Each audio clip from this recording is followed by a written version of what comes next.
mengenai dasar hukum, yaitu dasar hukum yang kami ambil, yaitu yang pertama ada UU nomor 1 tahun 2004 tentang perbendaharaan negara. Lalu ada UU nomor 17 tahun 2003 tentang keuangan negara. Lalu PP nomor 10 tahun 2011 ya tentang tata cara pengadaan pinjaman luar negeri dan penerimaan hibah. Dan yang keempat ada PMK nomor 99 tahun 2017 tentang Undang-Undang Perbendaharaan Negara. Lanjut. Dan selanjutnya kita masuk pengertian. Yang pertama itu pengertian dari hibah merupakan. Ya Pak. Mas Adi, ini halaman 1 nanti tolong dicek ya. Itu PMK tapi undang-undang. Oh iya. Ya. Iya. Oh iya ya Pak ya, salah itu. Dia UU nomor 99 tahun 2017.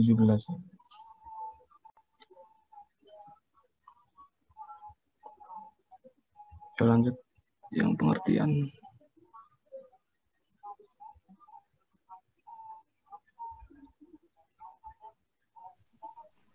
Sorry, agak lemah. Sorry, agak lemah.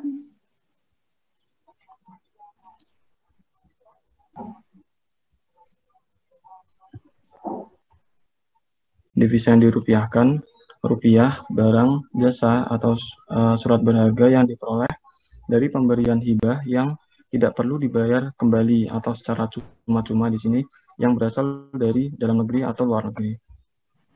Lalu untuk hibah langsung, ini merupakan hibah yang berasal dari pemberi hibah yang diterima secara langsung oleh KL dan dibelanjakan secara langsung di sini tanpa melalui pencairan dana dari KPPN. Lalu untuk barang milik negara atau BMN, dia merupakan barang yang dibeli, ya Pak? Merupakan barang yang dibeli atau diperoleh atas beban anggaran, pendapatan dan belanja negara atau berasal dari perolehan lainnya yang sah. Lanjut.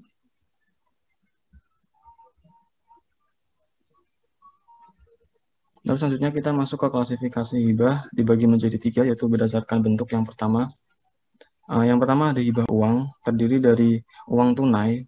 Uang tunai di sini itu hibah yang diterima pemerintah, yang pastinya dalam bentuk uang tunai yang disetorkan langsung itu ke RKUN atau rekening yang ditentukan menteri sebagai masuk ke sebagai bagian dari penerimaan APBN ya. Lalu untuk uang yang membiayai kegiatan ini tuh maksudnya hibah diterima pemerintah dalam bentuk uang juga, tapi untuk membiayai kegiatan yang sudah dicantumkan tuh dalam dokumen pelaksana anggaran tuh, atau dalam DIPA ya. Lalu yang selanjutnya ada hibah barang jasa, dia berupa barang jasa juga pastinya.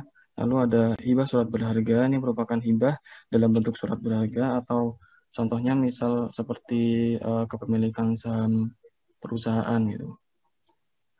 Lalu untuk berdasarkan mekanisme pencairan hibah ada 2, yaitu ada hibah terencana sama hibah langsung.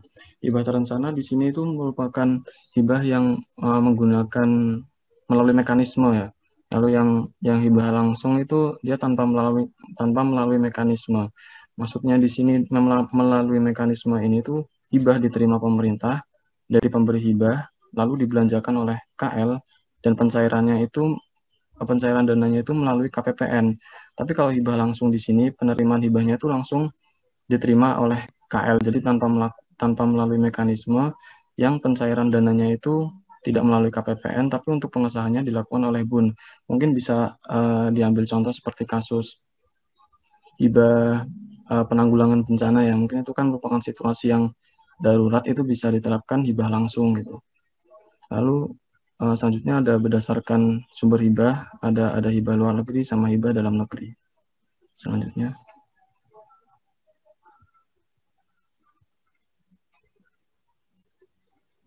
Kita masuk ke kriteria hibah. Di sini penerimaan negara yang bisa dikategorikan sebagai hibah ini ada beberapa ketentuan. Yang pertama yaitu ada tidak dimaksudkan untuk dibayarkan kembali kepada pemberi hibah, lalu tidak disertai ikatan politik serta tidak memiliki muatan yang dapat mengganggu stabilitas keamanan negara.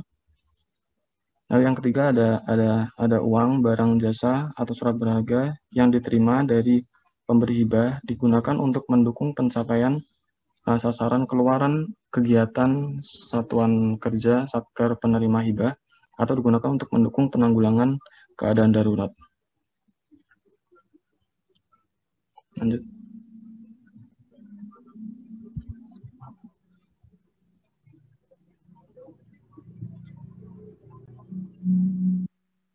Nah, tujuan untuk penggunaan hibah sendiri di sini ada 3. Yang pertama yaitu mendukung program pembangunan nasional, memberikan manfaat bagi satker penerima hibah guna mendukung pencapaian sasaran kerja keluaran kegiatan. Dan yang ketiga mendukung penanggulangan bencana alam dan bantuan kemanusiaan termasuk bencana non-alam.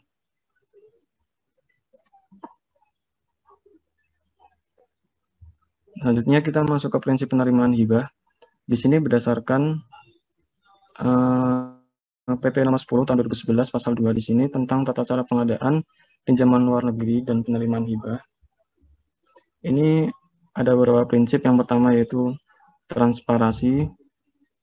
Dari sini jelas berarti ketika mekanisme penerimaan hibah kita harus secara terbuka kepada pihak yang berkepentingan atau si pemberi hibah. Lalu akuntabilitas itu dilakukan sesuai dengan prosedur yang pasti dapat dipertanggungjawabkan, lalu efisien dan efektif. Di sini ketika mekanisme penerimaan hibah berlangsung, dilakukan itu sesuai dengan tujuan dan biaya yang timbul itu setidaknya ditekan seminimal mungkin gitu. Lalu untuk kehati-hatian sendiri, di sini pengambilan keputusan dilakukan dengan mengutamakan kehati-hatian. Jadi pada saat pelaksanaan, mungkin bisa diambil contoh seperti pada saat menginput nomor register atau informasi yang berkaitan dengan hibah, itu harus hati-hati dalam melakukan penginputan gitu. Lalu tidak disertai ikatan politik, penerimaan hibah tidak mempengaruhi kebijakan politik negara. Lalu yang terakhir, tidak memiliki muatan yang dapat mengganggu stabilitas keamanan negara. Nah, selanjutnya ini akan dijelaskan Anissa tentang mekanisme pengelolaan hibah.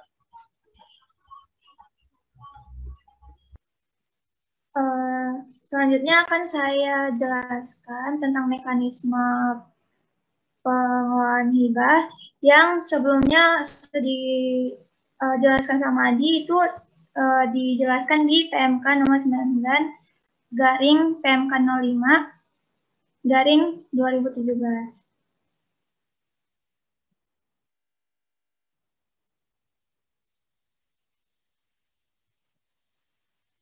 Nah, tahapan pengelolaan hibah langsung dalam bentuk barang atau jasa atau surat berharga ini ada 3 tahapan. Sebenarnya kan hibah langsung ini bukan cuman barang atau jasa atau surat berharga doang kan, tapi ada berbentuk uang juga tadi yang dijelaskan sama Adi juga. Tapi karena di pertemuan ini kita nyambungnya ke modul aset tetap, makanya yang di sini yang dibahas itu adalah bentuk barang atau jasa atau surat berharga. Nah, 3 tahapan ini apa aja? Yang pertama, pengajuan permohonan nomor register. Yang kedua adalah penandatanganan BAST atau berita acara serah terima.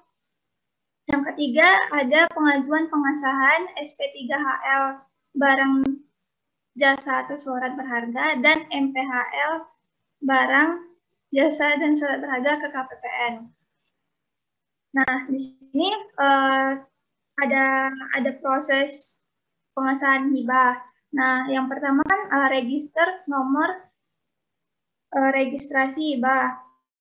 Jadi ada 2 nih yang tadi udah jelasin juga, ada hibah langsung dari luar negeri dan dalam negeri. Bedanya apa?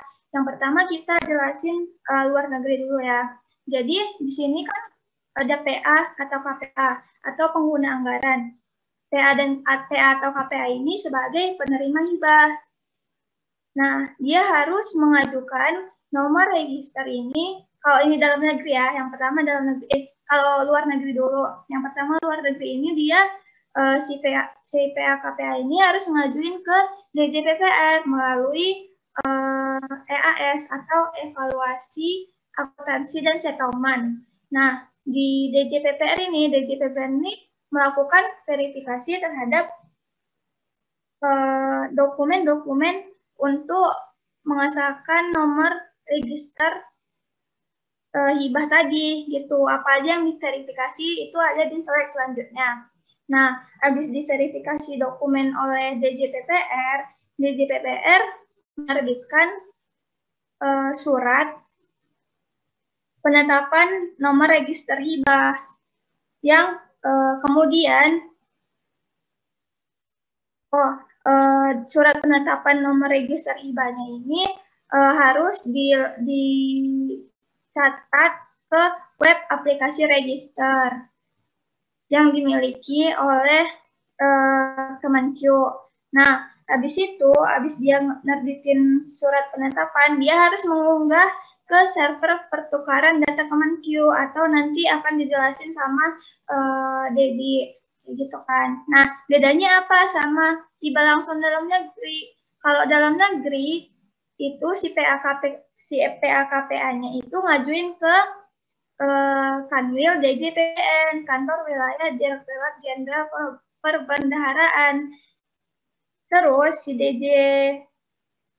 Kanwil DJPBN-nya ini verifikasi juga, verifikasi dokumen untuk pengesahan. Nah, atas hasil verifikasinya ini, dia harus melaporkan atau mengajukan hasil verifikasinya ini ke DJPPR dulu. Nah, habis itu DJPPR baru bisa menerbitkan surat penetapan nomor register hibahnya dan mengunggah ke server pertukaran data. Jadi saya simpulin di sini kalau perbedaannya itu cuman di verifikasi dokumennya aja sama pengajuan nomornya. Yang pertama kan dia ngajuin ke DJPPR kalau luar negeri, kalau dalam negeri dia ngajuin ke DJPBN. Terus sama instansi masing-masing ini diverifikasi atas dokumen-dokumennya itu. Baru si DJPPR kan bisa nerbitin langsung karena emang dia bisa nerbitin kan. Tapi kalau misalnya hibah langsung dalam negeri, si DJPBN-nya ini harus mengajukannya ke DJPPR. Nah, yang bertugas mengunggah dan menerbitkan suratnya itu, surat penetapan nomor register hibahnya itu tetap DJPPR, begitu. Jelas ya teman-teman. Nah, habis itu yang kedua ada penandatanganan BAST atau berita acara serah terima. Nah, BAST ini dilakukan si pemberi hibahnya sama si pengguna hibahnya atau PA atau KPA ini. Nah, yang ketiga itu pengesahan. Kalau pengesahan si PA KPA-nya ini harus menerbitkan surat SP3 KBL, kalau nggak salah. Sebentar ya.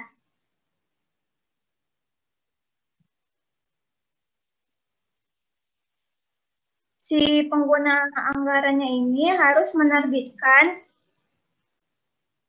pengesahan pendapatan hibah langsung karena dia udah udah diterima tadi. Nah, ini disahkannya dengan menerbitkan SP3HL barang jasa atau surat berharga atau surat perintah pengesahan pendapatan hibah langsung bentuk barang jasa atau surat berharga. Kemudian dia juga harus menerbitkan MPHL, DJS, atau memo pencatatan hibah langsung bentuk barang jasa atau surat berharga. Nah, kedua dokumen ini harus dilaporkan atau diajukan pengesahannya ke KPPN sebelum mencatat barang yang ada di SIMAK BMN. Kan dia udah nerima barang jasa atau surat berharga tuh. Nah, dia harus ngajuin surat pengesahannya itu ke KPPN. Terus dia harus mencatat ke Saibar. Nah, gunanya apa?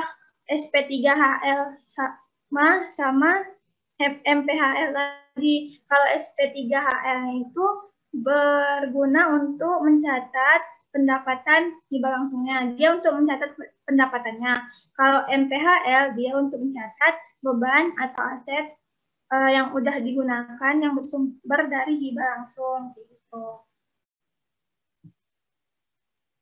Nah, ini rinciannya. Jadi kalau misalnya untuk pengajuan permohonan nomor register itu kalau luar negeri dilampiri oleh perjanjian hibah atau grant agreement sama ringkasan hibah, grant summary. Nah, dia kan tadi aku bilang diajukannya ke DJPPR langsung. Itu melalui Direktur Evaluasi Akuntansi dan Settlement atau EAS.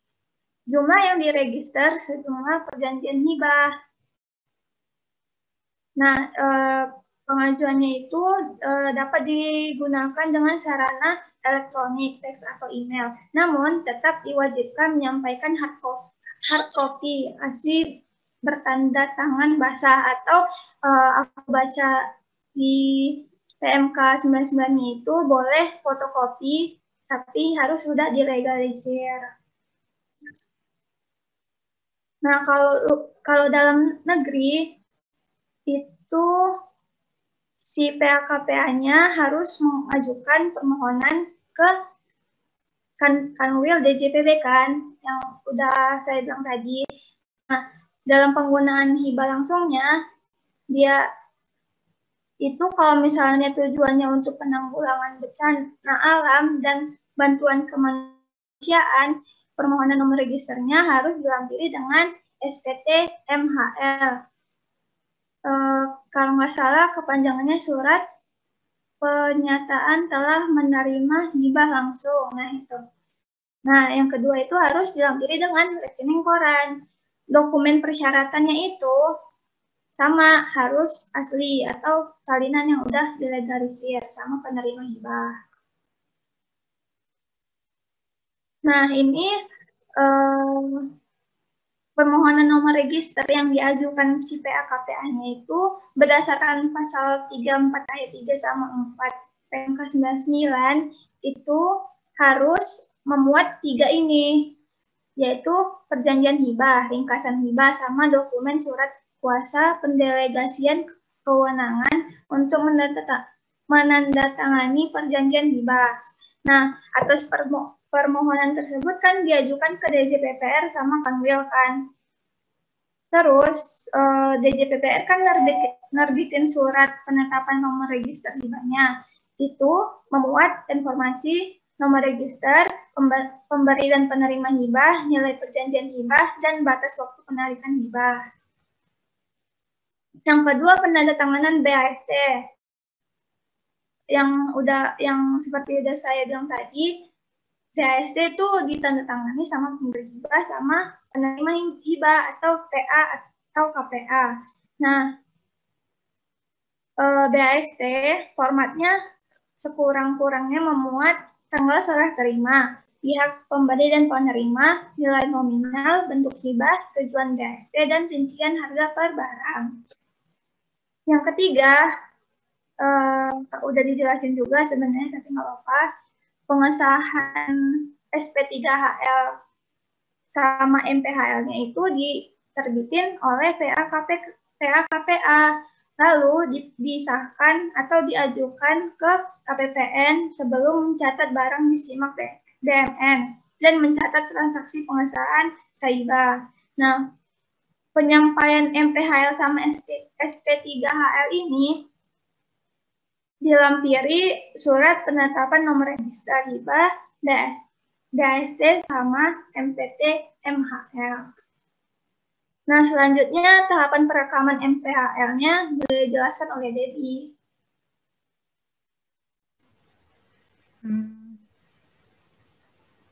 Jadi, iya, nggak denger ya suaraku? Tes. Dengar. Oke. Jadi sebelumnya kelompok kami mau mohon koreksi apabila salah karena belum pernah pakai aplikasi SAS ini.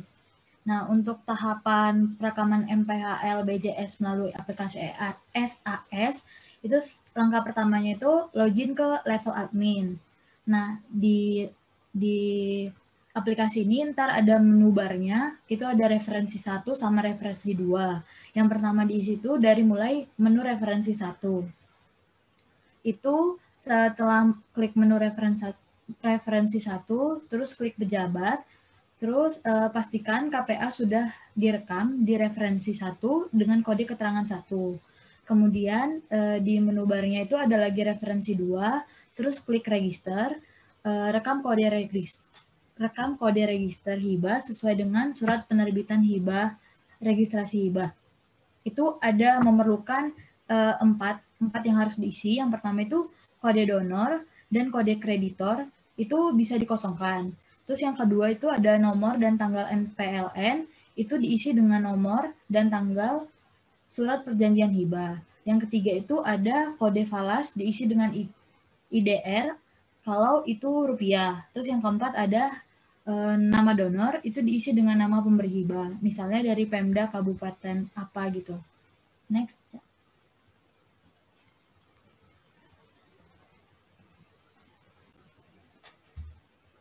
Next. Nah, yang kedua itu login ke level PPSPM. Nah, di menu PPSPM itu beda lagi sama yang admin. Nah, kalau PPSPM itu nanti di menu barnya yang atas tuh ada SPM. Jadi kita klik SPM, terus kita pilih RUH SPM, kemudian klik MPHL BJS. Terus di situ ada nanti ada muncul tabel, isinya itu ini semua. Yang pertama kita isi itu fungsi, subfungsi, program, kegiatan, output. Itu diisi sesuai dengan DIPA. Kemudian ada dasar pengeluaran, itu kalau yang aku dapat itu bakalan langsung otomatis masuk ke PP nomor 10 tahun 2011. Kemudian jenis dokumennya itu 01 DIPA. Jumlah penerimaannya itu diisi dengan dana hibah yang diterima. Nanti jumlah penerimaannya itu yang diisi, terus itu otomatis bakalan terisi di jumlah pendapatan. Terus untuk MAK sama MAP itu diisi dengan, kalau MAK diisi dengan belanja hibah, ada akun belanja hibah di sebelah kiri, dan MAP itu diisi di kolom sebelah kanan dengan nomor akun pendapatan hibah. Kemudian setelah itu ada uraian yang harus diisi. Itu uraiannya bisa diisi sesuai dengan satker masing-masing. Cuman yang jelas harus ada keterangan pengesahan IBA dalam bentuk barang atau jasa atau surat berharga, triwulan keberapa, untuk kegiatan apa, dan sesuai dengan perjanjian hibah nomor berapa dan tanggal berapa. Kemudian untuk penandatangan SP2HL itu adalah kuasa pengguna anggaran atau KPA, yang kayak dijelasin sama Ica tadi, kemudian lalu yang kayak dijelasin sama Anissa tadi, kemudian klik simpan. Untuk sumber dana, itu bisa diisi dengan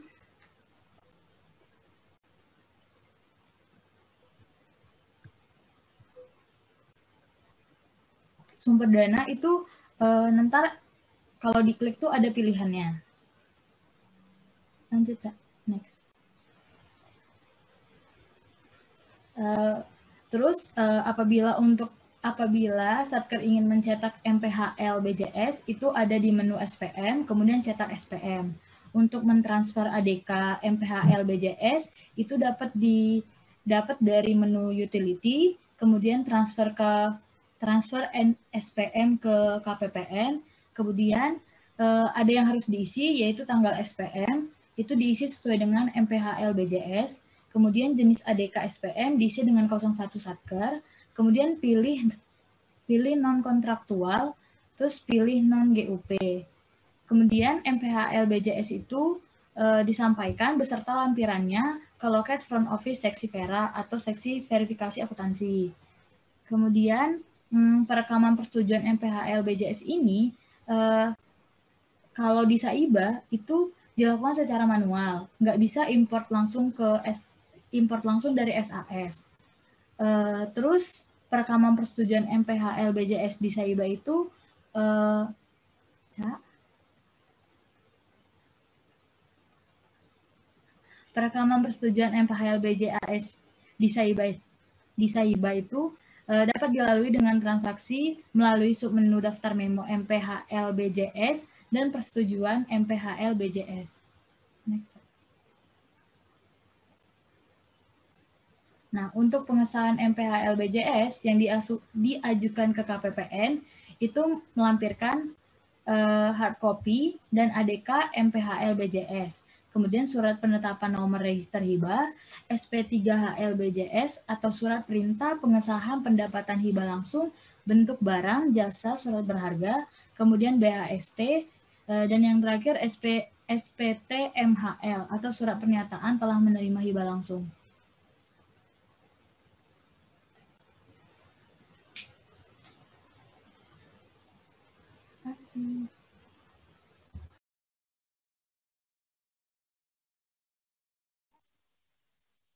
Demikian presentasi kami, teman-teman. Bagi yang mau nanya, boleh. Mungkin dikirim ke grup aja kali ya, Pak. Ya, oke. Ini 5 menit. Mungkin saya tambahkan aja. Atau masih 5 menit lagi ya. Silakan pertanyaannya di grup ya. Karena nggak ada sempat juga. Kalau mau ini langsung nggak apa-apa. Cuman gini, saya tambahan aja. Tadi beberapa sudah disampaikan oleh oleh kelompok 6. Jadi topik utama kita sebenarnya kali ini adalah aset. Nah, untuk transaksi aset pada umumnya atau semua transaksi, kalau kita bisa generalisasi, semua transaksi itu pada intinya adalah transaksi rekam, ubah, dan hapus. Kalau untuk konteks aset, berarti ketika memperoleh data, ketika memperoleh aset, ketika ada perubahan terkait dengan aset, lalu yang terakhir bagaimana kita menghapus aset tersebut dalam catatan kita. Jadi itu terkait dengan transaksi aset. Nah, yang dijelaskan oleh kelompok 6 intinya adalah bagaimana untuk aset yang kita peroleh tidak dari pembelian, tapi dari hibah langsung. Ya, yang memberikan hibah juga nggak disebutkan di sini ya. Jadi hibahnya bisa dari siapa aja. Mungkin kita semuanya, kita mau nyumbang nyumbang meja gitu. Kalau di yang implementasi sudah ada, contohnya adalah kepolisian mendapatkan hibah berupa kendaraan, atau ada kementerian lain mendapatkan hibah untuk penanganan COVID. Nah, itu bagian dari hibah. Jadi ini adalah contoh spesifik terhadap transaksi aset.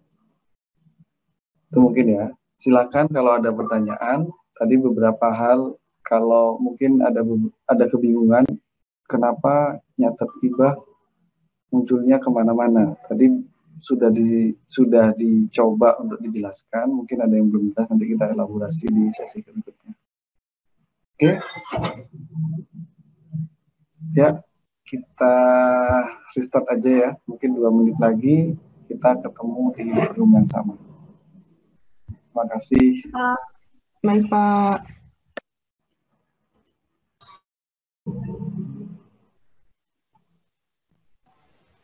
Selanjutnya. Izin menjawab pertanyaan Febriani. Izin bertanya, apakah hambatan atau tantangan saat perekaman MPHL-BJS melalui aplikasi SAS? Apabila ada, kira-kira solusi atau pengendaliannya? Kira-kira apa solusi atau pengendaliannya? Terima kasih. Untuk suara aku putus-putus ya? Enggak. Lancar. Oke. Untuk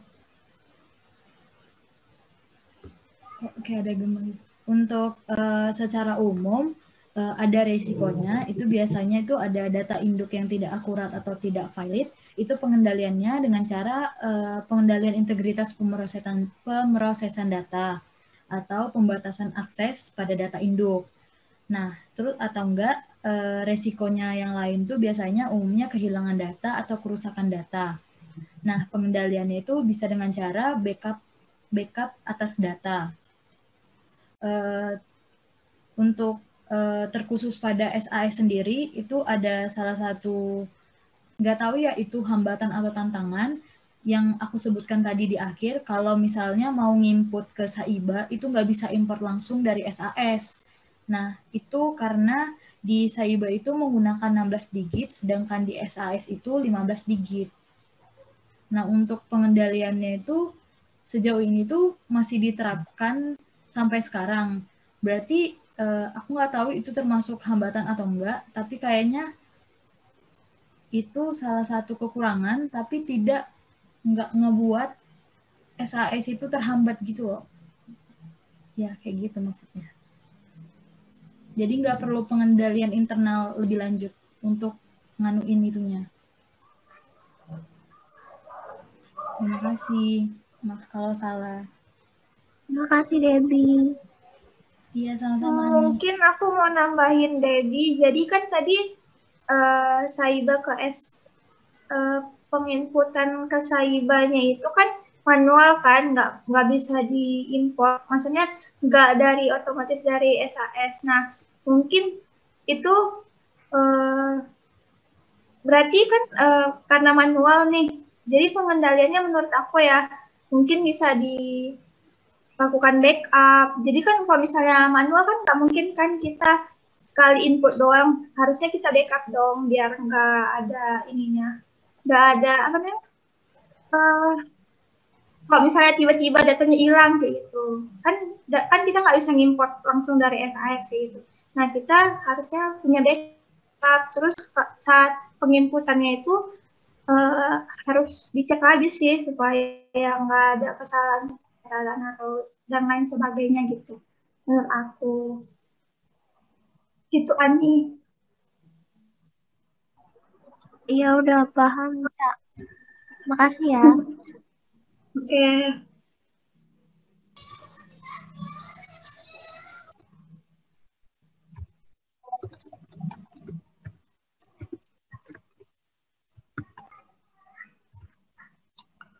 Oke. Beberapa pertanyaan nih. Kedua ya.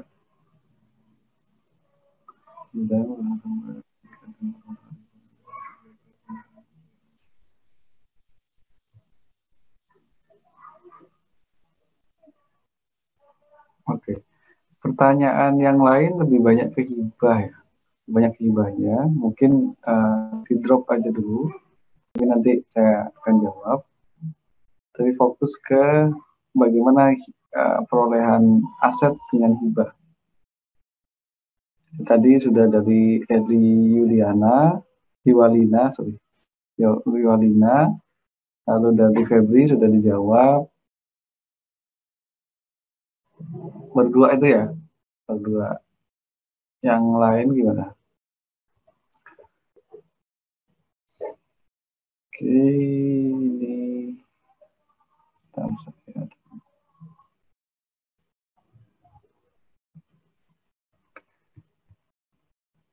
catatan saya dulu untuk ya, saya nambahkan aja yang disampaikan tadi. Pertama, kalau sudah hilang sebelum dilakukan pengajuan nomor register, ya mending nggak usah dicatat kali ya. Walaupun jadi perlu dilihat untuk saya coba share paparannya kelompok 6. Kalau kita berbicara pengisian aset atau pencatatan aset, itu sebenarnya kita berbicara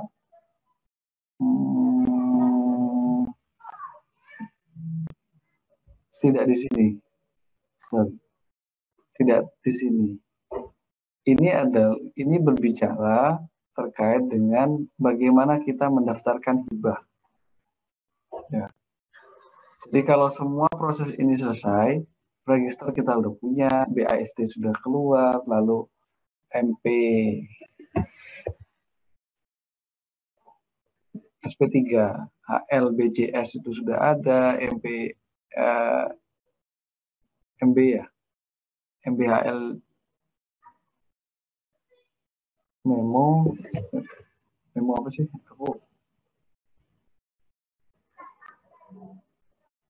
Di sini ada keliru terus. Nah, SP3HL sama MPHL BJS itu sudah keluar. Itu merupakan prasyarat agar aset itu bisa dicatat.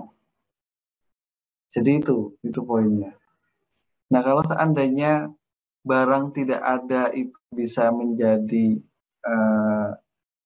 dasar untuk mengeluarkan register, mengeluarkan surat SP3 atau MPHL BJS.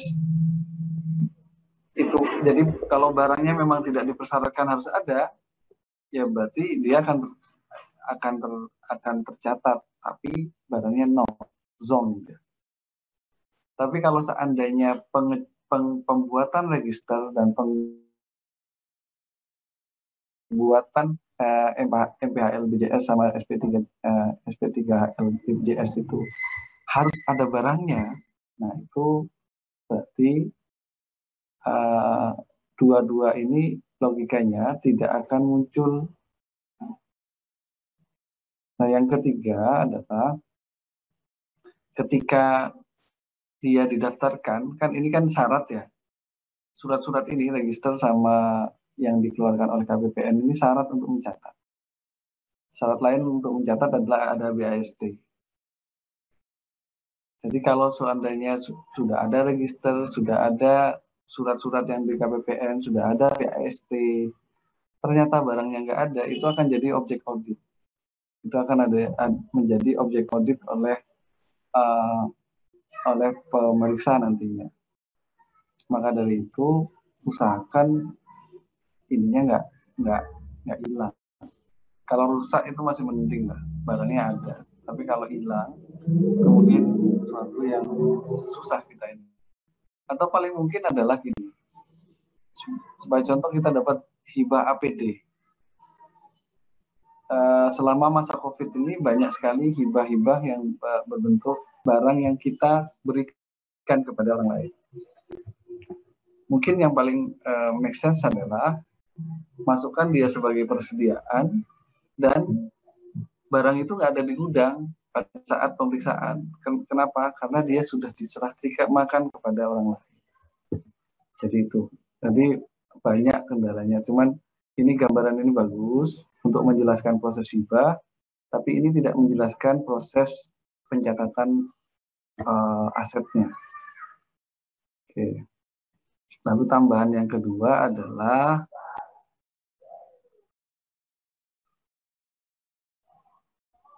apakah ada hambatan tantangan saat perekaman pada aplikasi SaaS? Saya mau tanya, MPHL BJS sama apa namanya? MPHL sama itu nanti di SP3HL itu nanti dicatat di mana ya? Di modul apa, di aplikasi apa? Bisa dijelaskan nggak kelompoknya? Ada di paparan berapa penjelasannya? Di pengesahan, Pak. Slide berapa ya? 15 kalau nggak salah. Slide 15. Belum ada ya, Pak? Nggak tahu. Di Saiba, Pak, tuh. Mencatat salah tuh di Saiba ya, Pak ya? Berarti tidak ada kaitannya sama SAS kan? Enggak. Enggak. Jadi SAS itu nanti kita elaborasi. SAS itu padanannya di Sakti ada yang tahu nggak? SAS itu nanti di Sakti menjadi modul apa?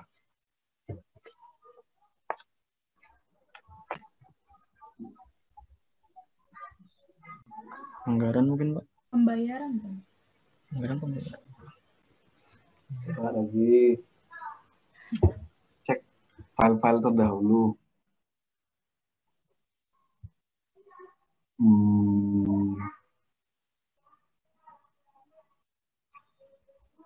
Ini kelihatan nggak? Atau gini, saya tanya, SAS itu secara modul, SAS itu fungsinya apa? Saja, coba cek lagi di modul-modul sebelumnya. Kayaknya sebelum UTS banyak. Ada yang tahu?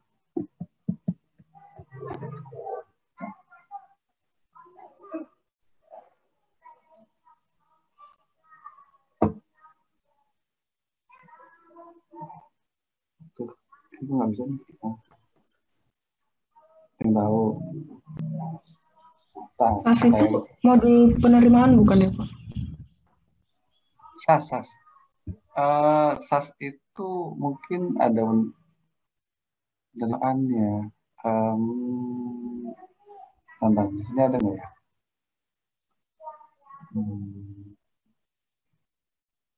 Modul penerimaan ya. Siapa tadi yang jawab? Yasmin, Pak. Yasmin. Oke. Ada lagi yang mau nyoba? SAS itu berapa? Modul pembayaran bukan, Pak? Nah ya udah. Modul pembayaran. Modul pembayaran itu isinya apa? Untuk ngelaporin, bentar Pak.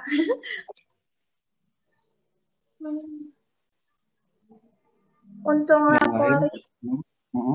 Terus?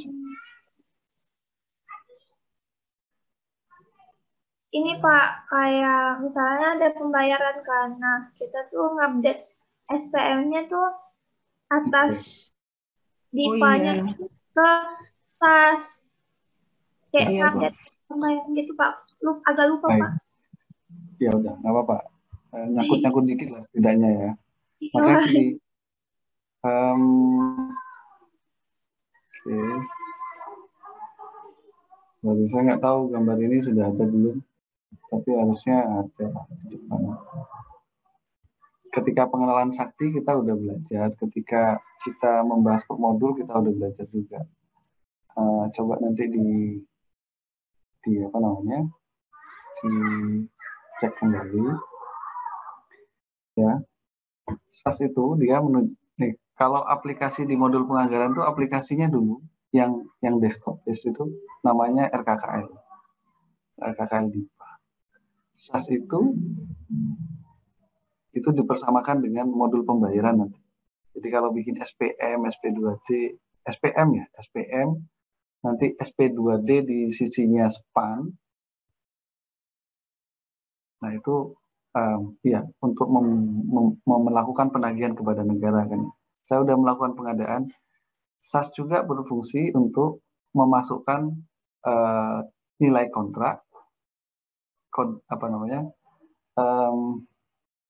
memasukkan angka kontrak atau kontraknya, dan kalau sudah terima barang dengan BAST tadi, sehingga kontrak plus BAST menjadi dasar untuk meminta pembayaran.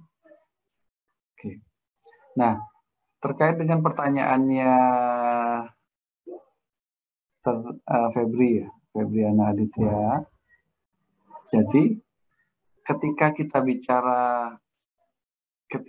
bicara apa namanya SP2 atau MP2 itu,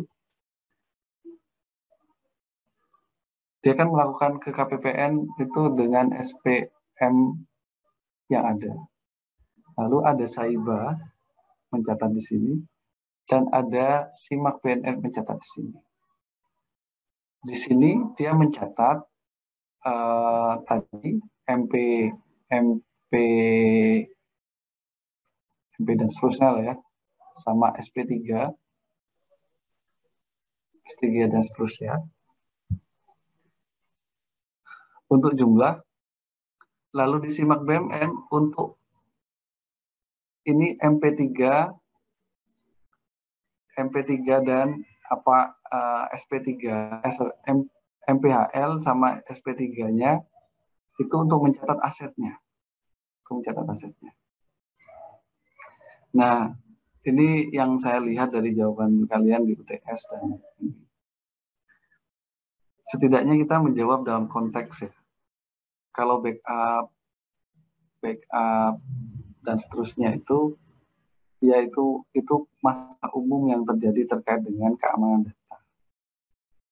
Tapi kalau kita melihat seperti ini kan ketika kita bicara SAS, ketika bicara Saiba, ketika kita bicara SIMAK, ini sistem yang berbeda-beda kan, sistem yang terpisah. Kita belum bicara modul-modul yang menjadi satu di sini. Apa sih resikonya? MP3HL atau MPHL sama SP3HL ini dia bisa jadi tidak berbentuk data, tapi berbentuk surat.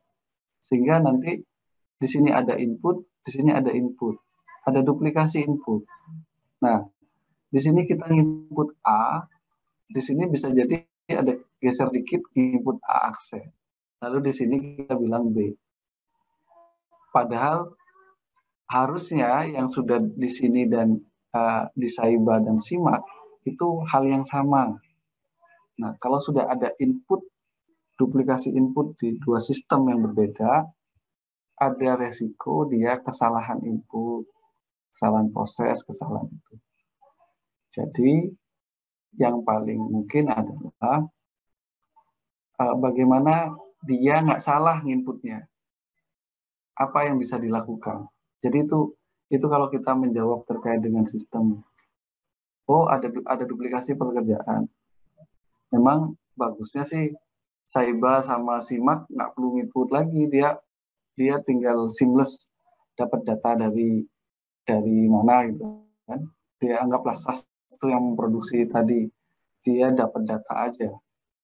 Tapi kan data MPHL ini nggak dari SAS kan, tapi dari KPPN.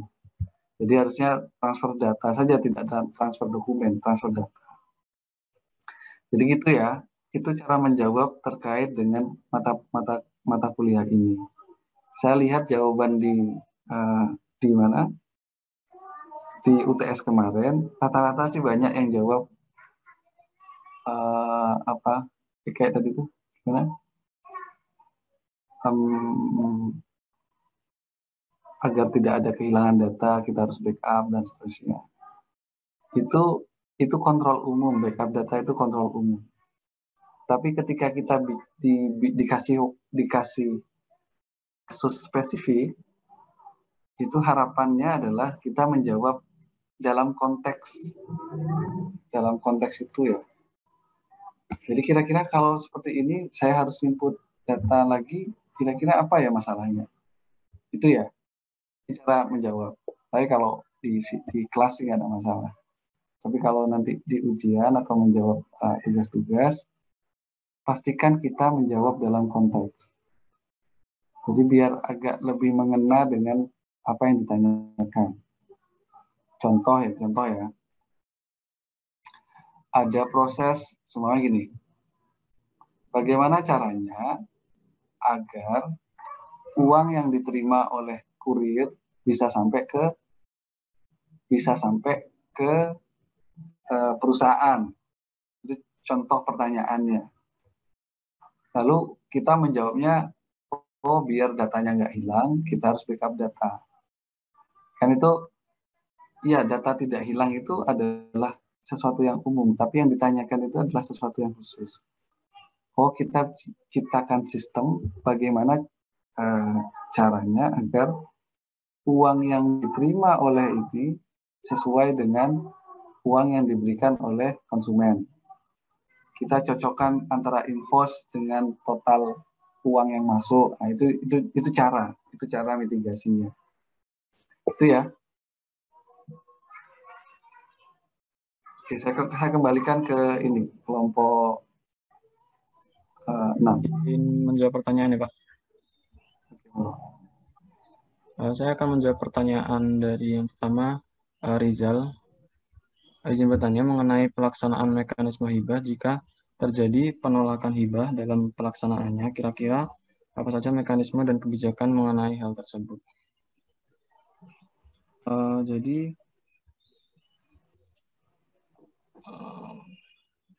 terjadi penolakan itu dia mungkin ya, sangat mungkin hibah itu mungkin saja tidak disetujui karena misal setelah dikaji dilakukan penelitian itu tidak memenuhi persyaratan gitu, persyaratan atau kriteria tertentu. Biasanya penelitian administratif dan fisik itu banyak yang tidak dikenal, misal tidak sesuai dengan tidak sesuai sehingga hibah itu tuh nggak disetujui gitu. Misalnya terdapat ketidaksesuaian atau kekurangan jenis dokumen yang dilampirkan, atau pengajuannya itu misal melewati batas, lalu atau terdapat kekurangan atau ketidaksesuaian data dan format yang dimuat dalam dokumen yang dipersyaratkan.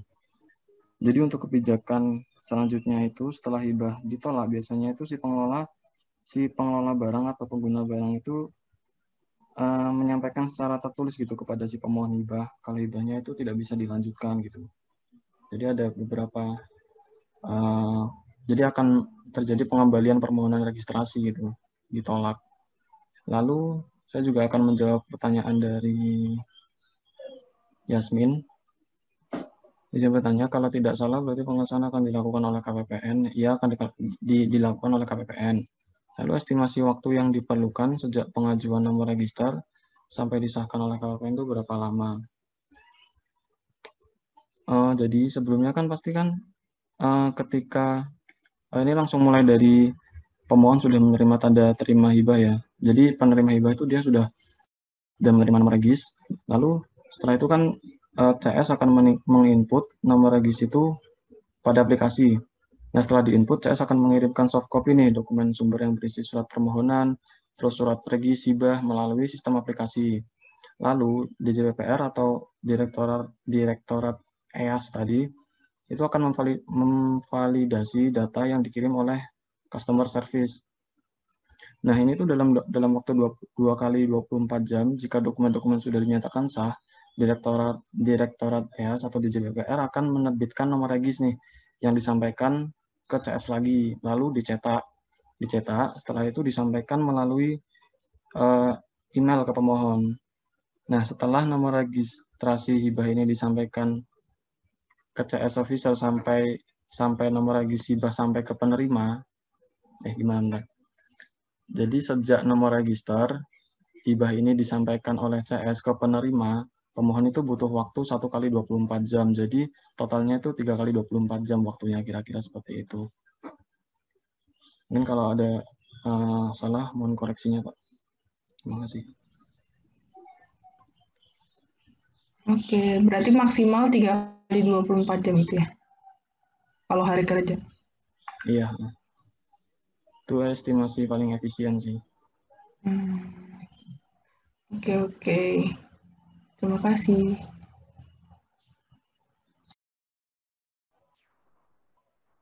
Siap. Makasih. Terima kasih kelompok 6 ya. Saya cukup dulu paparannya sangat baik dan menjawabnya luar biasa. Satu lagi untuk ini mungkin buat koreksi kita tadi biar nggak salah tanggap terkait dengan ini ya, terkait proses ini. Tadi ada catatan saya. Tadi Rahmat bilang ya, Adi ya. Ya Pak.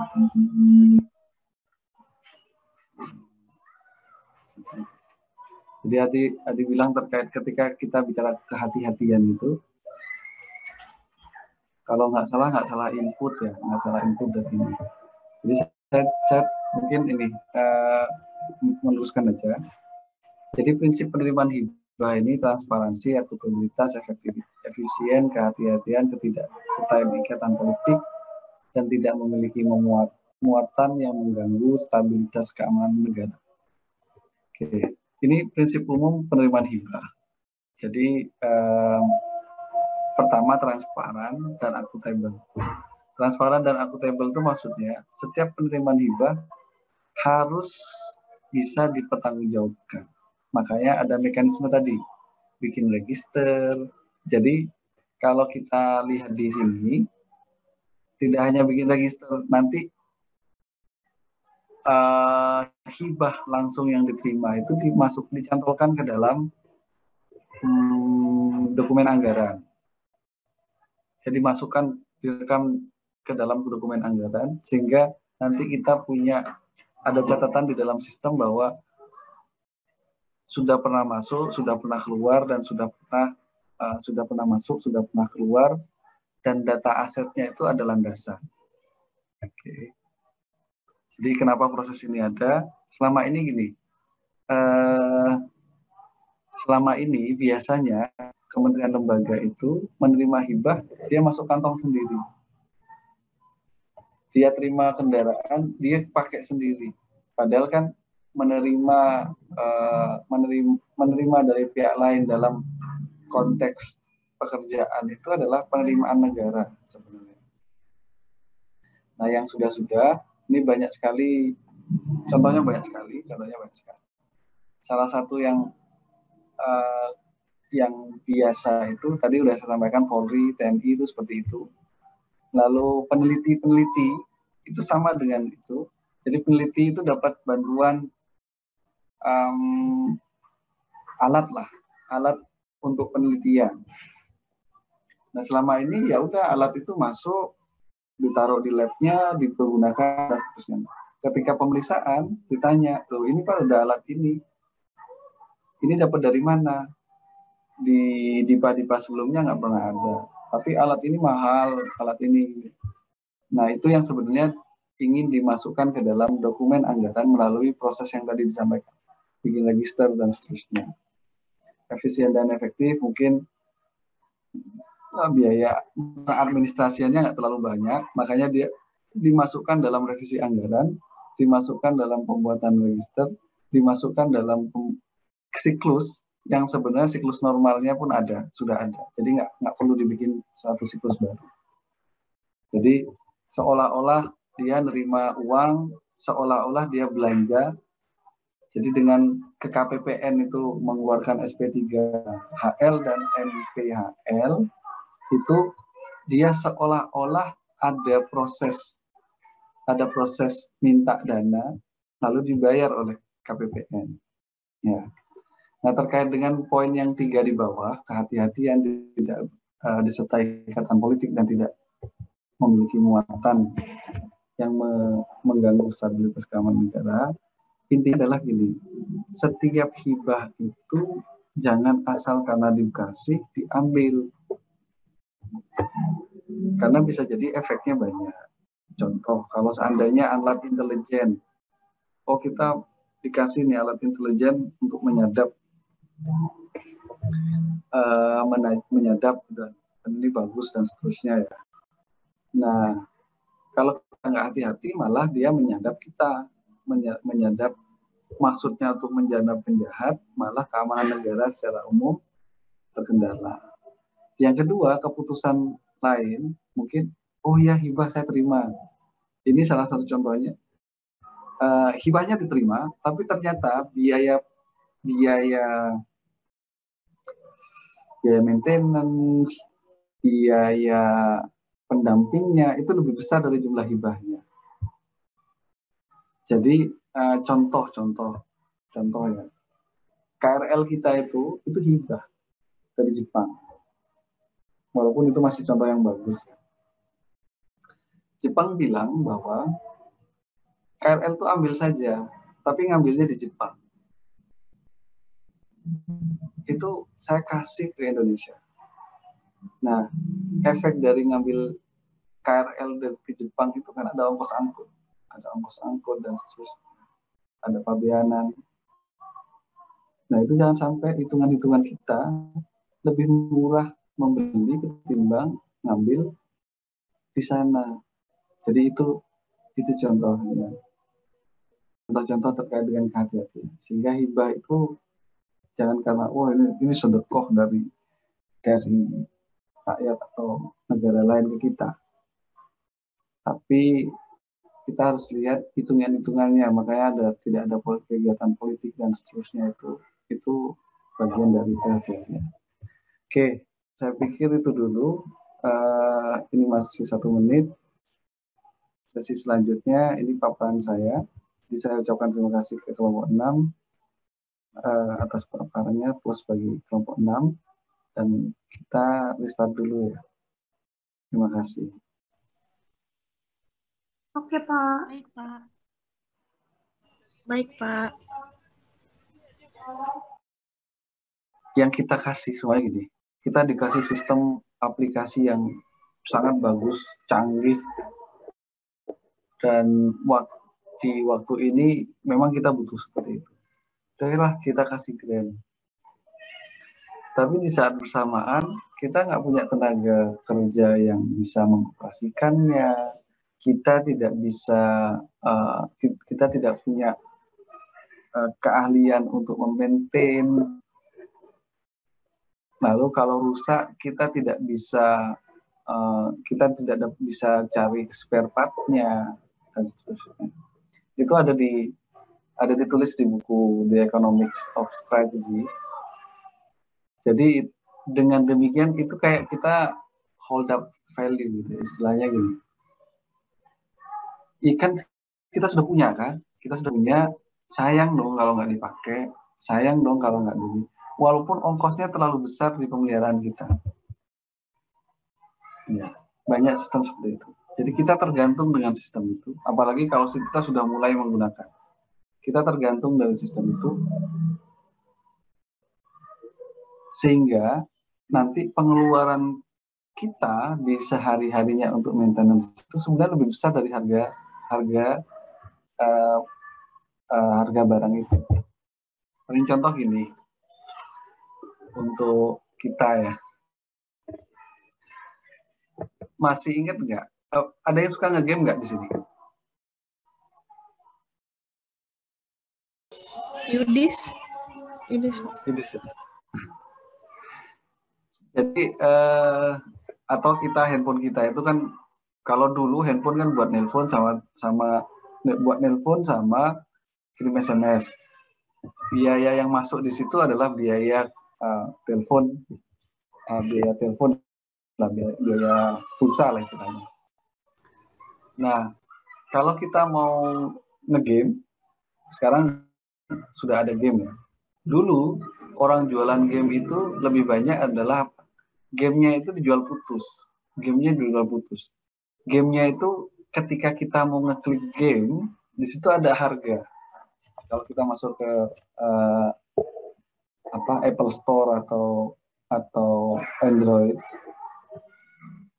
jadi di situ ada Google Play Store ya. Itu sudah ada yang harganya gitu, ada harga.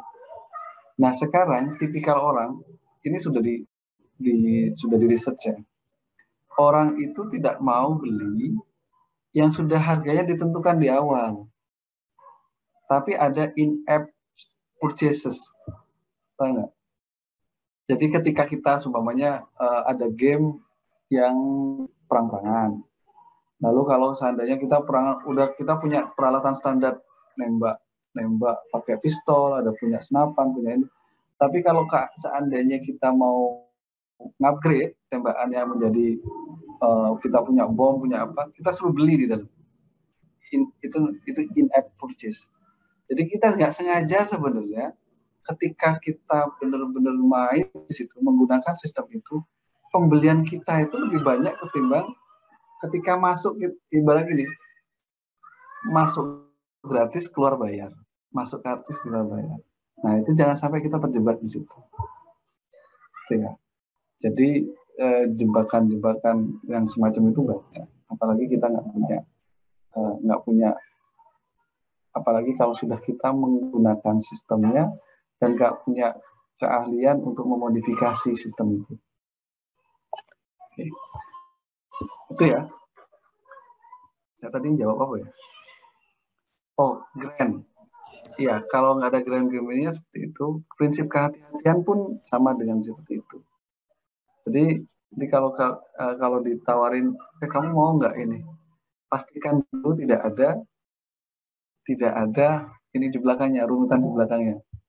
Kalau seperti ini, kadang ini yang dilakukan pendonor dari luar, dia mau ngasih kita jumlah 1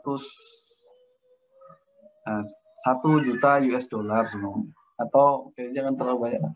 Kita akan dapat hibah sebesar 1 miliar untuk melakukan apa gitu, untuk pengembangan sistem, atau melakukan pendidikan dan kedikdatan.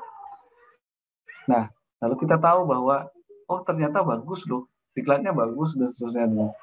Nah, pembelian kedua itu kita bayar. Pembelian keduanya kita nggak dapat lagi 1 miliar, tapi kita yang bayar karena kita sudah merasa membutuhkan. Itu ya. Oke. Terima kasih Pak. Sama-sama. Ya, saya lanjut ini. Waktu kita nggak banyak. Oke. Ini peraturan-peraturan yang terkait, silahkan dibaca. Lebih banyak ini peraturan mengulang dari setiap kita. Intinya gini, selain ada tugas pengelolaan anggaran, ada tugas pengelolaan barang. Di situ ada kuasa pengguna barang sama pengguna barang. Konstruksi yang Menteri Keuangan dalam ini menetapkan kebijakan terkait dengan pengelolaan barang. Oke. Nah, apa itu Asset Management Control System? Sebenarnya sama dengan Treasury Reference Model. Ini hal-hal yang sebenarnya menjadi reference kita ketika bagaimana kita bicara aset manajemen kontrol. Gimana sih ngelola aset itu sebaiknya? Jadi mulai dari aspek administratifnya, kontrol atau penggunaannya, sama pelaporan-pelaporan yang dibutuhkan terkait dengan pengelolaan aset. Nah, dalam model ini mungkin modelnya yang digunakan oleh teman di JKN ya. Saya tidak begitu mendalami terkait dengan proses ini, cuman setidaknya yang perlu diperhatikan adalah ketika kita bicara negara, yang kalau kita bicara premises itu adalah hal yang harus ada, prasyaratnya yang perlu ada. Kalau yang saya highlight di sini adalah harmonious classification. Jadi bagaimana setiap user yang menggunakan klasifikasi yang sama. Dan klasifikasi ini digunakan sepanjang proses di tempat yang berbeda. Sehingga laporan kita bisa menjadi ketika kita mau melakukan agregasi, itu nilainya ketemu. Nah, aset sendiri ini banyak lingkupnya dalam model AMJS ini. Dalam konteks kita mungkin bicara terkait dengan infrastruktur, heritage, sama inventory. Nah, walaupun intangible asset sama biological asset mungkin bagian dari aset kita, cuman beberapa contoh mungkin di kuliah ini kita tidak sebutkan. Apalagi kita bicara terkait dengan natural resources. Sampai dengan saat ini mungkin perhitungannya atau cara accounting-nya masih sulit, masih mencari. Jadi intinya itu kayak gini, berapa cadangan minyak yang ada di Indonesia, kita masukkan dalam neraca negara dan seterusnya. Nah, itu kayaknya belum sampai ke situ. Nah, terkait dengan proses, saya sudah sampaikan bahwa manajemen dari aset itu ada 3 besar. Pertama pada saat akuisisi, pada saat perolehan, pada saat transformasi, mungkin distribusi, ada penambahan, ada kerusakan, ada perpindahan. Nah, yang terakhir ketika kita sudah tidak menggunakan atau menghapusnya dari catatan. Ya. Jadi itu proses utama dari sistem di aset tetap. Oke, saya lanjutkan ke lain. Ini siklusnya sama saja pada intinya, dimulai dari perencanaan, pengadaan dan seterusnya. Dan siklus ini mungkin pelengkap dari siklus APBN, tapi di luar dari situ. Jadi ketika dia sudah mengajukan alokasi, ketika dia melakukan perencanaan kebutuhan, dia kan butuh anggarannya. Penganggarannya itu masuk ke DIPA. Siklusnya beda. Tapi yang jelas itu sudah tidak bisa dia mengajukan kalau dia dalam siklus ini tidak bersinggungan dengan siklus di penganggaran. Secara pengertian, BMN itu adalah barang yang dibeli dalam APBN atau berasal dari perolehan lainnya yang sah. Makanya tadi kelompok 6 bilang bahwa ini adalah proses ketika kita bicara perolehan aset tetap dari sisi hibah. Ya kan? Ada yang dari sisi kontra, ada yang kita mendapatkan hal lain, atau bahkan perampasan dari putusan pengadilan pun bisa menjadi bagian dari BMN. Apa contohnya? Kalau hasil rampasannya KPK itu jadi BMN. Barang buktinya kalau seandainya itu disita oleh negara itu jadi BMN. Cuma nanti mungkin saya belum lihat itu. Tapi bagus juga kalau seandainya ada mobil, lalu mobilnya jadi mobil patrolinya polisian gitu. Nah, secara porsi dari total perolehan lebih banyak dari APBN ketimbang dari yang lainnya. Oke. Nah nanti secara proses dan pelaporannya, secara pelaporan lingkup pengelolaan keuangan negara itu nanti ada penata usahaan dari semuanya, termasuk laporan-laporan yang dibutuhkan. Jadi nanti bagaimana ketika kita nerima aset dari pembelian, nanti bagaimana kita dibukukan, laporan apa aja yang terpengaruh, itu juga perlu menjadi perhatian ketika kita mendesain sistem, termasuk di sistem ini sudah didesain sedemikian rupa. Jadi kalau DIPA, ada DIPA belanja modal, nanti belanja modal sudah diterima, nanti uangnya berkurang, ada belanja bertambah, dan asetnya bertambah di sisi aset. Bergantung bentuknya, apakah aset lancar, tetap, atau aset lainnya. Oke, ini sama terkait dengan kewenangannya. Silakan dibaca-baca. Ini adalah bahas. Nah, ketika kita bicara BMN, oke, saya kembali sini. Jadi kita di awal sudah mengenal jenis belanja. Jenis belanja itu 51 belanja pegawai, 52 belanja barang, 53 belanja modal, dan seterusnya. Nah, untuk aset tetap, untuk aset itu ada kode barang. Jadi kode barang berbeda dengan kode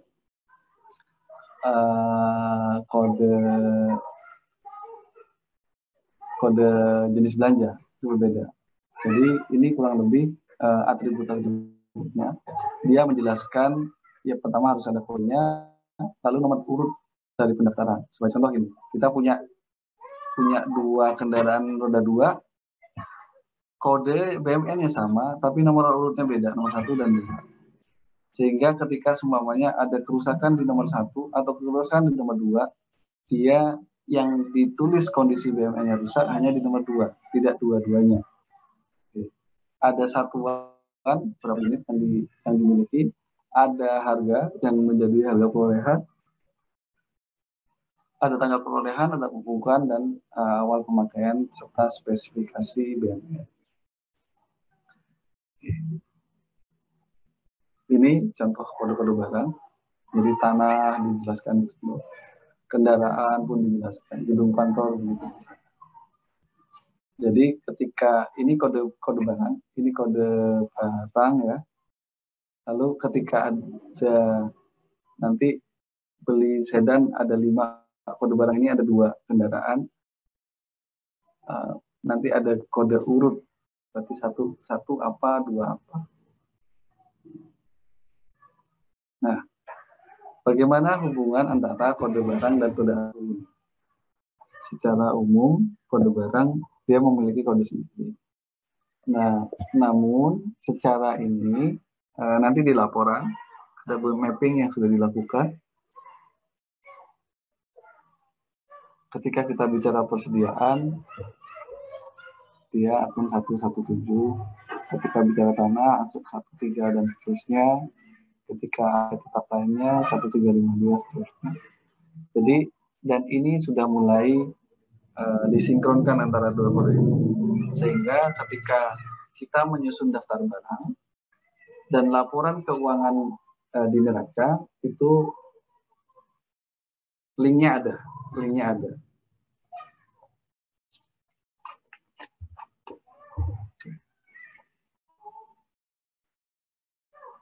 Ini contoh penyajiannya.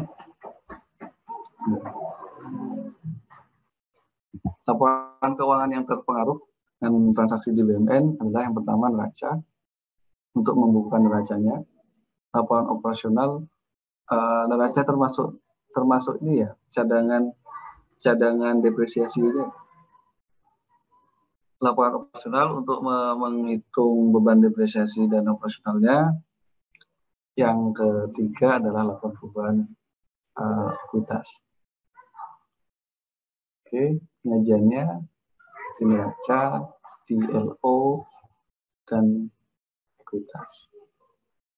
Nah, modul aset tetap. Ketika kita bicara modul aset tetap adalah bagian dari sakti. Tadi saya tunjukkan beberapa ketika kita bicara SAS itu kaitannya dengan sakti yang mana sih gitu. Saiba itu kaitannya dengan sakti yang mana sih? Sama dengan itu, modul aset tetap itu berkaitan dengan aplikasi apa di luar. Simak. Maaf, Simak. Ya, simak.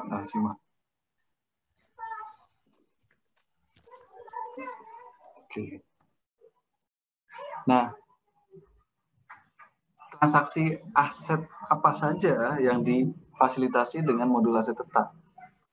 Di sini ada 1, 2, 3, 4, 5. Transaksi BMN, KDP, ATL, BMN bersejarah, dan transaksi pihak ketiga. BMN itu adalah transaksi dengan paling gampang gini, kalau kita bangun gedung tidak lebih dari 3 bulan atau tidak lebih dari 1 tahun, itu kan kita langsung terima barangnya di tahun yang sama. Beli kendaraan begitu, kita dapat barangnya ketika kita beli, kita dapat barangnya sudah. Nah, sedangkan konstruksi dalam pengerjaan, dia biasanya membutuhkan bertahun-tahun atau waktu yang lama untuk bisa menyelesaikan aset itu. Sehingga akumulasi dari pembangunan, biaya yang digunakan untuk pembangunannya itu diakumulasi dalam KDP. Nah, sedangkan ATR itu adalah jika kasusnya kita secara gedung itu bukan punya kita, tapi kita melakukan perubahan, renovasi, yang dia masuk dalam transaksi di luar dalam kapitalisasi, masuk dalam aturan kapitalisasi. Tapi aset itu bukan punya kita. Contohnya saya numpang ruangan di kantornya siapa. Ruangnya itu kita udah modif sedemikian rupa dan itu butuh dana kan. Nah, transaksi itulah yang dinamakan transaksi KTK. Lalu transaksi BUMN bersejarah untuk gedung-gedung bersejarah, transaksi pihak ketiga mungkin kita terima hibah dari instansi lain atau kita memberikan hibah ke instansi lain. Oke, selain itu ada pembukuan penyusutan. Oke, ini kurang lebih sama.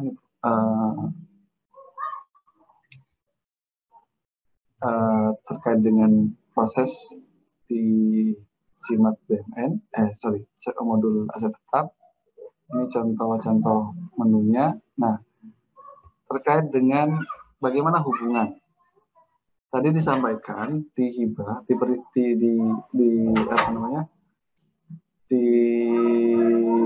paparan teman-teman di kelompok 6, modul aset tetap itu berhubungan pada dua. Modul GL sama modul komitmen. Kalau bahasa di teman-teman di kelompok 6 adalah SIMAK SAS sama satunya SAIBA. Ya kan? Jadi ini mungkin representasi modul JLP ini representasi dari SAIBA, modul komitmen dan pembayaran ini representasi dari SAS, dan ini adalah modul aset tetap yang menjadi modul yang menggantikan nanti SIMAK BUMN. Jadi maksudnya apa?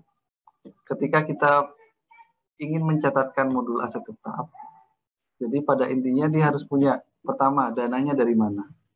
Yang kedua, sudah terima barangnya atau tidak. Yang ketiga baru kalau sudah oke semua, dia catat dalam proses ini, dalam modul aset tetap. Itu kurang lebih. Nah, apakah dia berhubungan dengan modul pembayaran? Tidak secara langsung. Karena modul aset tetap hanya mengambil data dari kontrak dan BAST ya. Kontrak atau agreement dan BAST. Kalau untuk perolehan normal. Sedangkan modul pembayaran itu SPM SP2D memberikan informasi bukan jumlah barang yang dibeli, tapi jumlah uang yang dibayar. Total uangnya yang dibayar. Tidak ada di situ berapa jumlah unitnya. Unit mungkin ada, tapi spesifikasi dan seterusnya itu enggak ada. Nah, ini interkoneksi satu dengan sistem aplikasi lain. Terkait dengan TJ untuk modul aset tetap, di sini berkaitan dengan modul SIMAN di TJKN. Gimana proses kerjanya? Jadi modul komitmen itu menghasilkan input, kode, dan jumlah harga. Bahkan beberapa tadi perlu ada input terkait dengan program, kegiatan, output yang menjadi dasar dari perolehan modul perolehan aset tetap. Nah, data-data itu menjadi sebenarnya data itulah yang diolah di modul aset tetap, lalu ditambahkan atribut lain. Contohnya, modul komitmen hanya berbicara 2 sepeda motor. Modul aset tetap berbicara 2 sepeda motor merek apa. Itu contoh penambahan, didetailkan sama dia.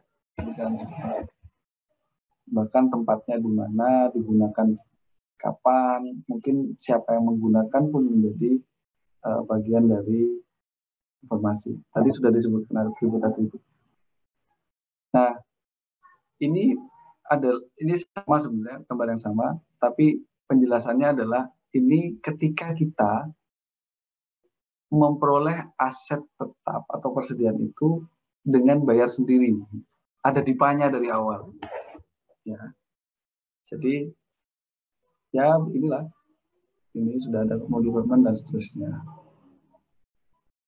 Nah, ini adalah mekanisme perolehan proses pencatatan ketika kita non beli, kita nggak beli, kita dapat.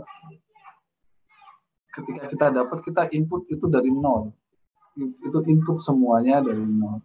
Jadi hanya pengesahan apa segala macam.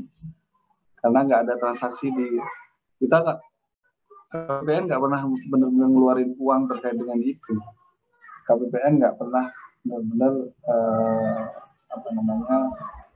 menerima uang terkait dengan itu. Ini mungkin contoh fungsinya terkait dengan jurnal-jurnalnya terkait dengan setiap proses dari perolehan, perubahan, dan penghapusan. Ada jenis barang yang istilahnya intra-computable. Tadi di atas kita jelaskan yang extra-computable. Apa sih intra dan ekstra itu perbedaannya? Perbedaannya adalah nilai kapitalisasinya tadi. Sehingga kalau nilai kapitalisasi ada, dia masuk, dia berarti menambah aset. Kalau tidak, dia hanya jadi belanja saja. Intinya itu. Oke. Prosedur pengendalian ini sesuatu yang sudah ditaruh di dalam modul aset tetap. Jadi bagaimana perekaman itu dibagi. Ini salah satu menghindari kesalahan perekaman. Yang merekam, yang memvalidasi, dan yang menyetujui dia masuk dalam laporan itu berbeda. Sehingga setidaknya ada tiga orang nih. 3 orang karena datanya direkam mungkin ya. Datanya direkam, setidaknya kita butuh 3 orang untuk ngecek. Dari pertama di input, diajukan untuk divalidasi, lalu disetujui untuk menjadi transaksi dalam keuangan. Ini contoh pengendalian. Jadi kalau bisa saya minta tolong kalau ada pertanyaan lagi, backup data ya, tapi itu pengendalian umum atas data. Coba kita mengeksplorasi jawaban-jawaban kita kepada yang spesifik dengan tujuan pertanyaan itu, arahnya pertanyaan tadi. Oke, ini transaksinya kembali sama. Pada intinya kan saldo kalau ada nambah, ada perubahan di tengah, atau apakah kita kurangi atau dihapus. Oke. BMN pada saat intinya sama. Lalu untuk pihak ketiga kembali barang milik pihak ketiga yang berada dalam pengelolaan korban. Bisa saja dititipkan, bisa jadi dia dimasukkan sebagai aset kita, atau seperti itu. Mungkin teman-teman Setmek itu banyak transaksi seperti ini. Oke, itu kita bicara proses besar. Proses kecil atau proses administratif lain yang ada di dalam pengelolaan belanja itu ada juga yang namanya KIB sama KIB kartu inventaris barang. Jadi semua barang itu kita masukkan, ada catatannya, ada kartunya, ada reportnya. Dan yang dua lainnya adalah daftar barang ruangan dan daftar barang lainnya. Daftar barang ruangan itu kalau di zaman saya namanya DIR, data inventaris ruangan. Jadi intinya dia memberikan informasi dan biasanya ditempel di gedung-gedung salah satu di tiap ruangan. Di situ dikatakan bahwa di ruangan ini ada meja berapa, komputer berapa, dan seterusnya. Dan orang-orang yang memindahkan itu harus lapor kepada pengelola barang. Oke, bagaimana jika barang hilang? Ini nggak terkait dengan pertanyaannya siapa tadi? Kalau tadi kan belum dicatat sudah hilang ya. kalau ini kaitannya dengan sudah kita catat dan dia hilang, ada treatmentnya. Bahkan treatmentnya itu bisa menuju ke pembuatan ganti rugi. Ganti rugi terhadap pengelola. Soalnya ada barang yang dikelola oleh instansi itu lalu hilang. Hilangnya nggak bisa dijelaskan. Hilangnya apalagi pas lagi dipinjam temannya gitu. Itu nanti ada tahapan untuk membuat pegawai tersebut membayar ganti rugi. Jadi itu bagian dari transaksi terkait dengan aset tetap. Lalu ada penghentian penggunaan.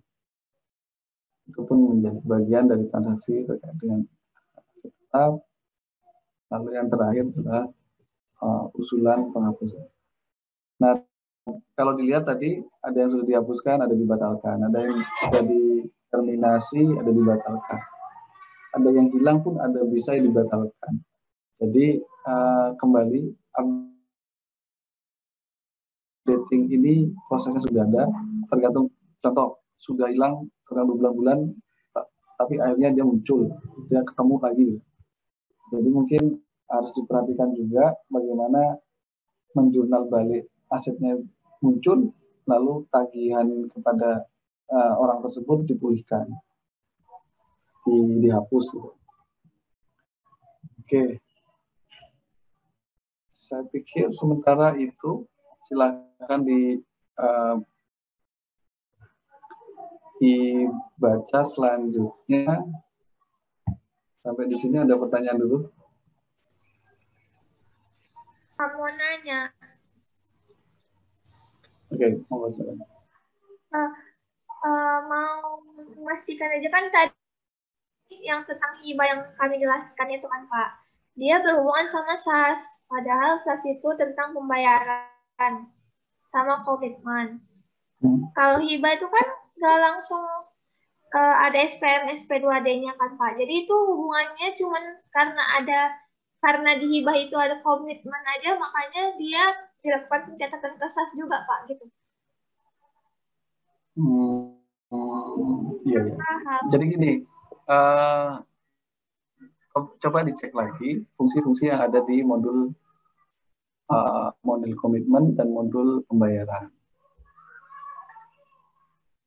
Jadi gini, ketika kita dapat hibah, itu prosesnya hampir sama dengan seolah-olah kita membeli. Sorry ya, saya buka dulu. Jadi seolah-olah kita sama dengan membeli, tapi kita tidak ada pembelian. Makanya kita ke KPPN membuat SP3HL untuk pendapatan,